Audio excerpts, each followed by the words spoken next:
Hello again. Don't be alarmed. I know my previous broadcast of a company disaster, but as far as I know, this is not currently the case. I have no evidence there is cause to panic any more than usual. I come to you now, not out of immediate necessity, but out of a much more general wish to reach out, to communicate and facilitate communication.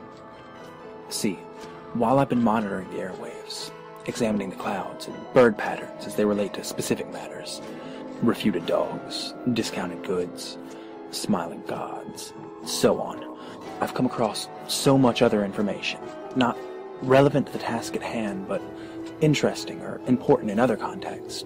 There were whispers, screams, pleading and proclaiming, and echoes resounding unnoticed through the desert, through our homes, through us ourselves, largely filling those places absurdly thought-taken by the obvious impossibilities of silence and nothing.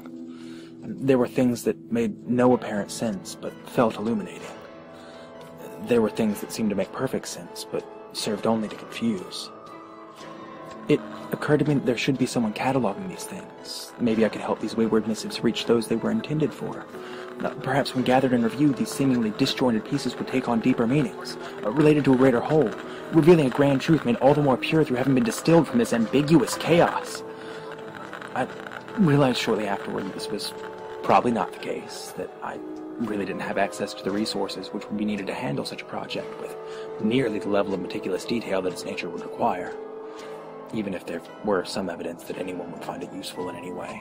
And, in fact, the only results that did seem at all likely to arise fell somewhere between negligible and catastrophic. But by that time I was already so caught up in things. I had built up unhealthy levels of excitement and enthusiasm, dangerous energies, which, once allowed to generate, must not be repressed or redirected, at risk of great personal harm and property damage, as any respected psychokineticist will tell you. So, for neutral or for worse, I am here. I've gathered together anything I could get my hands on capable of receiving a broadcast and assembled a sort of communication center. I have all manner of radios, possums, televisions, uncovered mirrors, Teddy Ruxpin, all the usual stuff, as well as the toaster that, among other things, plays 1940s radio shows whenever I insert a slice of the mysterious gray bread labeled National Loaf I sometimes come across in my cabinets. And, for my crown jewel, I've exhumed the skull of my Uncle Jasper. I don't know if it was the steel plates, the fillings, that thing above his left eye, or maybe just something about the man himself, but sometimes my uncle would tilt back his head, open his mouth wide, and unadulterated truths from unknowable sources would issue from this very skull. Some of you may take offense at my using the remains of a loved one in such a way, but this is the sort of thing that Uncle Jasper was into, and I'm sure this is what he would have wanted, or at least he wouldn't have minded. He was always a pretty accommodating guy. I'm sure it's fine. Anyway, I've been monitoring my equipment for anything meaningful or anomalous, recording what I can. I've also been keeping a close watch on my Facebook, Etherscry, and Twitter feed, and trying to be mindful of the types of birds flying past. I am connected. I am a man with my finger on the irregular pulse of an ever-dying now. I've already observed some interesting transmissions, including an announcement for a battle of the bands. Most of you musicians out there have probably already heard this in the buzzing of your amps or from the hollows of your ukuleles, but in case you haven't, the battle will take place at the Nvpr Rec Center. You will know when, and would probably respond to the call whether you were actively aware of this announcement or not. Bands should bring their instruments to the Rec Center at the beckon. Additional weaponry will be provided, with preference given to willing participants. The victorious band will take their place in the Dark Owl Records Hall of Fame, freeing the previous winners from their long imprisonment into a world that no longer has any place for them. I've also heard a distant, watered-down voice that asks, "Can you hear me?" repeatedly in increasingly mocking tones, and does not acknowledge my replies. It's really annoying. And there's been a pretty consistent calling for the one who sees. These requests or demands, I'm not sure, can come in on any frequency in many different voices and languages, sometimes simultaneously, occasionally disguised as undeniably catchy pop music. I find myself bobbing my head and aiding their call. There have been many beautiful but decidedly malevolent ululations, and a Mr. Milk, I think that's Milk, has been aggressively requesting volunteers and a persistent chanting heard pouring from many open wounds this past week or so. The type of volunteer work was unclear, but those wishing to participate need only build a large fire and walk directly into it. Besides these reasonably straightforward and direct communications, there have been a few events of a somewhat more enigmatic nature. Some I was able to record, at least partially. And perhaps they'll mean something to you, because some of these I can't make heads nor tail of. For instance,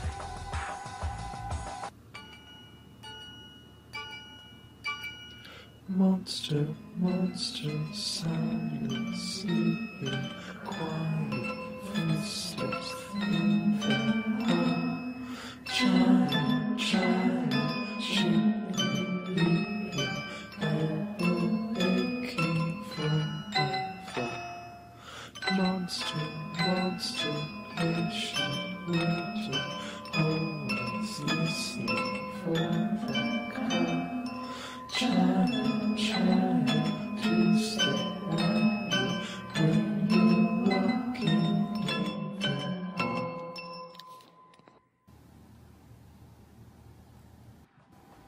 we're all familiar with the rhyme. A classic lullaby meant to encourage children toward the near-silent, fear-driven lifestyles that would serve them well later in life.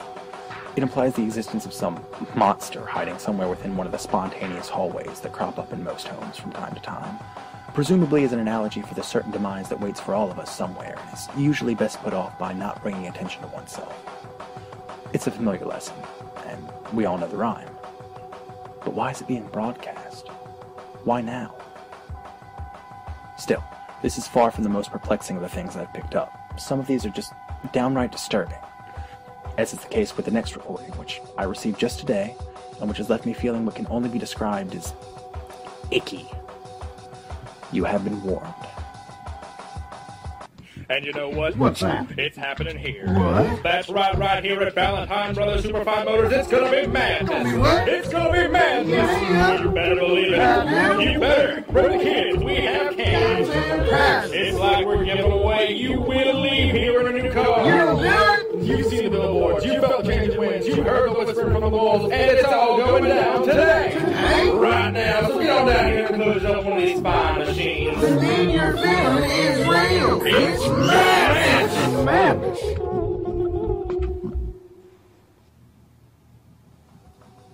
Who are they? What do they want?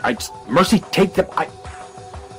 I think I need a moment after that profane display of disregard for basic human sensibilities. You probably do as well. So, let us go now to a crude interpretation of the weather.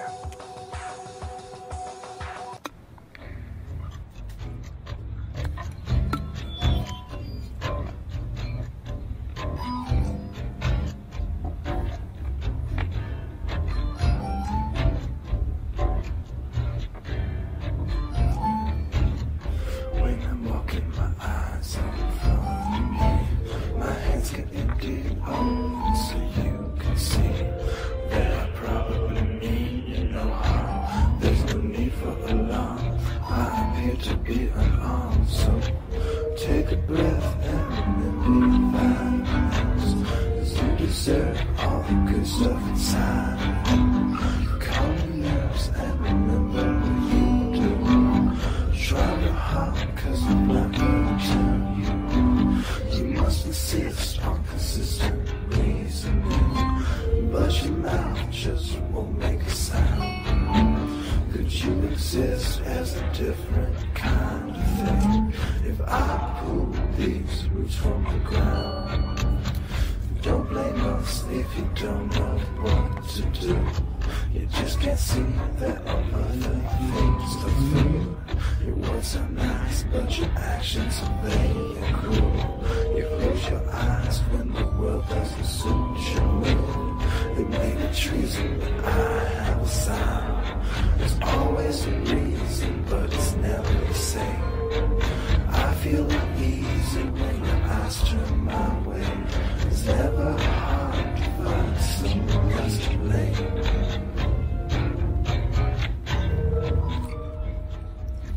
Hear a smile coming from around the corner. You make the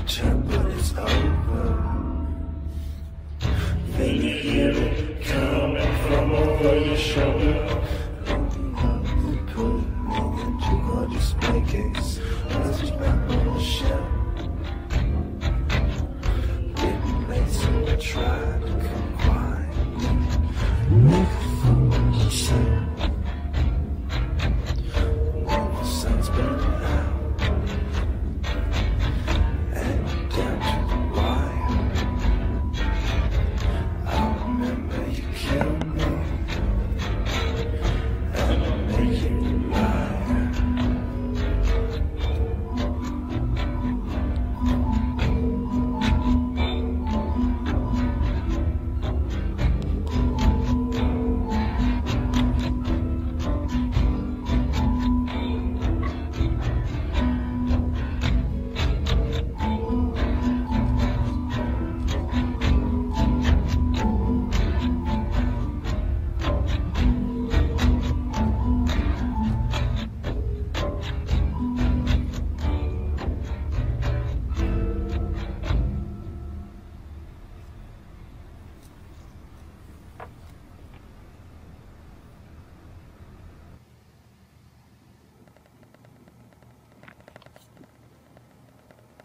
Welcome back. I hope you're feeling better, as I am. We all handle things in our own way, but often just taking some time helps so much. We use that time in different ways. Some of us use it to clear our minds and approach a problem from a new angle. Some to build ourselves up and gain courage to face obstacles which may seem insurmountable. Others to forget as quickly and completely as we can just how impossible our situation is. It amounts to the same. The important thing is that we take that time when it's needed, by whatever means and in whatever form it takes. If you have difficulty with this, I highly recommend taking Dr. Zeitheim's course on advanced transdimensional transmutation and other time management skills at the Nightvale Community College, where you can learn such nifty, if perhaps measurelessly dangerous tricks as converting spare rooms into spare days, saving gas on your commute to work by trapping your vehicle in an infinite loop, and liquefying time to be stored and used when necessary. I should point out that Dr. Zeitheim's course is difficult to attend even by NVCC standards, as since a botched classroom demonstration, he just sort of sporadically occurs throughout the campus in brief flickers, and the lessons, even the words they're composed of, are seldom in the correct order. If you happen to come across him, though, make sure to parse what you can from whatever fragmented idea he's trying to convey. It's useful stuff. Anyway, besides monitoring the airwaves, I've also sent out requests for potentially important or useful information to many of you, through the usual inconspicuous means, of course. I've gotten a few responses so far, which I greatly appreciate, but, well, one person sent word that sound was continuing to function normally since resuming last Thursday. Another wanted to let me know that Target is offering free gardening scimitars with purchases over $50 and has a buy one get one deal on cartons of goat eggs. Someone sent me several dozen lace doilies with the words "all wrong" neatly embroidered across each one. And while all of this does fall under the categories of useful and important, it's just not really the type of information I meant. These are things which will doubtless already be known to most, and anyway are likely to be announced and discussed elsewhere. I'm looking for things that can't or won't be addressed in the open. The things that usually go unnoticed, due largely to our very conscious effort not to notice them. I know this is a lot to ask. I know this. I feel like I need to ask, because someone has to, right? I mean, if I didn't, then someone still would, because someone has to. Right? All of us, oh. Ooh, I'm just now receiving a message through one of the more unusual lines I keep open. Who do you say? Oh, this looks promising. Let me just get this open.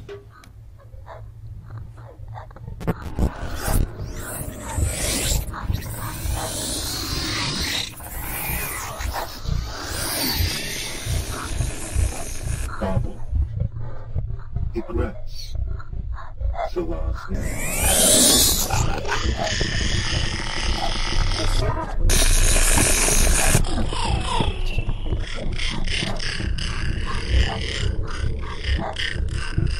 And deal with your choices.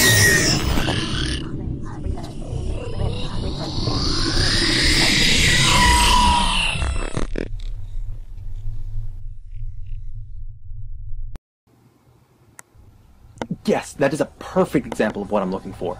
Informative, but eloquent. Concise, but coded, and on a subject you would never hear talked about in public.